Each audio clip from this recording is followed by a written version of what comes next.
If you've been missing the likes of Indiana Jones and Pirates of the Caribbean, then look no further. Jungle Cruise is here, and let me tell you why this is the must-see summer adventure of 2021. What's going on, buddy? Welcome back to a brand new movie review. Today we're going to be discussing Jungle Cruise, which stars the likes of Dwayne Johnson, Emily Blunt, Jack Whitehall, and Jesse Plemons. Now, this movie is, of course, based on the Disneyland theme park ride that I love going on. Like, it is one of my main attractions I always have to go on, so of course I was looking for every single Easter egg possible, and there are plenty of them, but the movie does have a new story, different from the ride, and it is about Dr. Lily, who enlists the aid of a wisecracking skipper, Frank Wolf, to take her down the Amazon in his ramshackle boat. Together, they search for an ancient tree that holds the power to heal and a discovery that will change the future of medicine forever, while also interjecting some really creepy supernatural experiences. Like I mentioned, I'm a major fan of the theme park ride, but even when they announced this movie, I did have an eye roll. Yes, Pirates of the Caribbean worked, and I pretty much loved the first three movies, but when it comes down to Jungle Cruise, I didn't know how they were going to pull this off, and thankfully they pulled it off in a very stylish manner that again hones in the vibes of a Raiders of the Lost Ark and as well as Pirates of the Caribbean itself. Now, I'm not saying it's as good as both of those, but what it brings to the table is a big summer fun adventure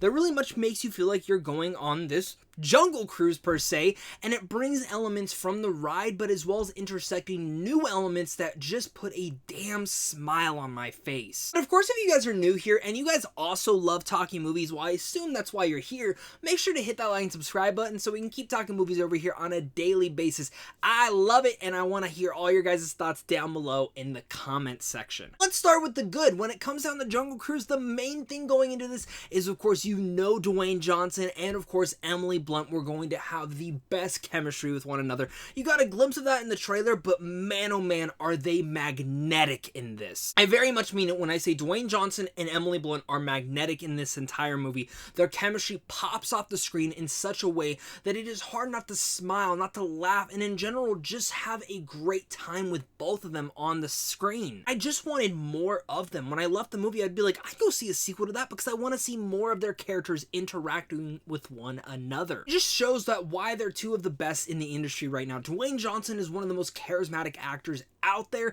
and Emily Blunt is one of the best actresses in the world right now. Mixing that all together just brought this great layer to it all. Even with those two actors, there are two more great ones that ham up the roles and have so much fun with it, and that is Jack Whitehall and Jesse Plemons. Now let's start with Whitehall real fast because he is someone that I'm not really familiar with, but he steals a lot of the moments in here, and a lot of the humor knits so well to his character in particular, and I like how they end up playing off and actually giving development to each and every one of these people so you understand why and what their motives are. And Jesse Plemons, I mean, there's not really much motives to his character being this Nazi Germany maniac who just wants to win and get this new power that everyone else is going after, but man oh man, does he eat up the scenery, and Plemons just killed it. Every single time he was on screen, I could not help but just love him. He is one of the best underrated actors right now, and it shows in this movie why. One of the other things that must be noted in here is James Newton Howard's score.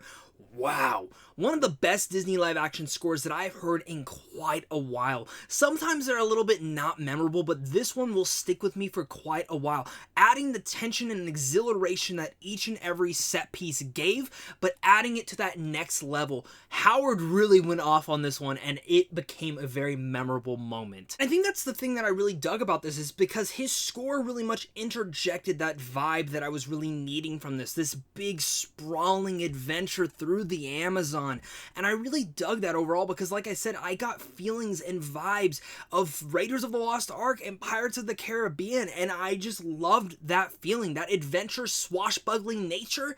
I needed more of that in my life, and I wish more films were made like that. Of course, when you have the likes of Emily Blunt and Dwayne Johnson leading your film, you know you're going to smile and laugh, and that's what I did throughout this entire movie. Throughout the entire runtime, I could not just stop sitting there smiling and enjoying myself. And one of the biggest things, like I mentioned earlier, I am a major fan of this ride, so I was looking for all the little Easter eggs, and Trust me, Disneyland fans, you are going to love the Easter eggs in here, because there are ones in here that, again, for people who have never ridden the ride, are going to think are completely corny and cheesy and don't work. But if you get the vibe of what the ride is, they really much interject that entire feeling into this movie. And really much the entire tone of the movie is felt throughout that. They really much respected the ride in its nature, and I think that's one of the most brilliant parts about this movie and what the director did so well here. Jaume Collet here is a director that I'm not that familiar with, and some of his other pieces haven't really much blown the water out for me that I have seen, but I know he is directing Black Adam. I know Dwayne Johnson handpicked him for that, and now I see why. What he made here, I can't imagine how well he's going to blow it out of the park with Black Adam, and it only exceeds my expectations more for that film. But again, his interjection of understanding what the ride is and understanding what this film was supposed to be was just flat out awesome. Of course, no film is perfect, and let's get down to the mixed elements of this movie, or just the bad in general, with whatever you want to call it. While this is a fun movie, there were some CGI issues that I did have for this movie that did take me out of the entire experience. Not for a long time, but definitely some things where I was like, that definitely needed a touch-up. That definitely needed a touch-up. I don't want to sit here and say, oh, like, everything needs to have the best CGI in the world. But when I look back at, like, some of the older Pirates films, which are literally over 10 years old at this point, and the CGI is still pretty flawless in those movies, I look to the future and I expect almost every big-budgeted movie to have that great of CGI. I think sometimes they over-relied on it in that nature, and some of the CGI was great for this. And some of it was a little bit wishy-washy. And just adding in a little bit more, some of the production design could have been a little bit stronger. I could tell some of it was on a soundstage, and I didn't love that. As well as the story itself is a little bit predictable. You pretty much know where it's kind of gonna go, and before an event happens where a twist and turn might happen, you kind of guess it right beforehand. Even with those nitpicks, honest to God, this was just a fun movie. Families going to eat this thing up, and I think Jungle Cruise is the summer adventure we all need to go on. With vibes from Raiders of the Lost Ark to Pirates of the Caribbean, this movie will bring a smile to your face. The entire cruise, the entire ride down the Amazon is just such a blast. The Easter eggs galore, you're all gonna smile if you've been on the ride. The way that Collet really much interjected the vibe of the ride into this movie was probably one of the most brilliant things of it all. As a major fan of that ride, I felt so satisfied with this, and I couldn't help but smile and laugh. Dwayne Johnson and Emily Blunt are magnetic with one another, and I cannot wait to see if we get more of the Jungle Cruise later down the road, and I fingers crossed we do, because I want to go on more adventures with these two, especially with the way that they ended the film. Overall, I absolutely ate up all of the Jungle Cruise, and I think many of you guys are going to as well. So with all that said, I'm going to give the Jungle Cruise a B+.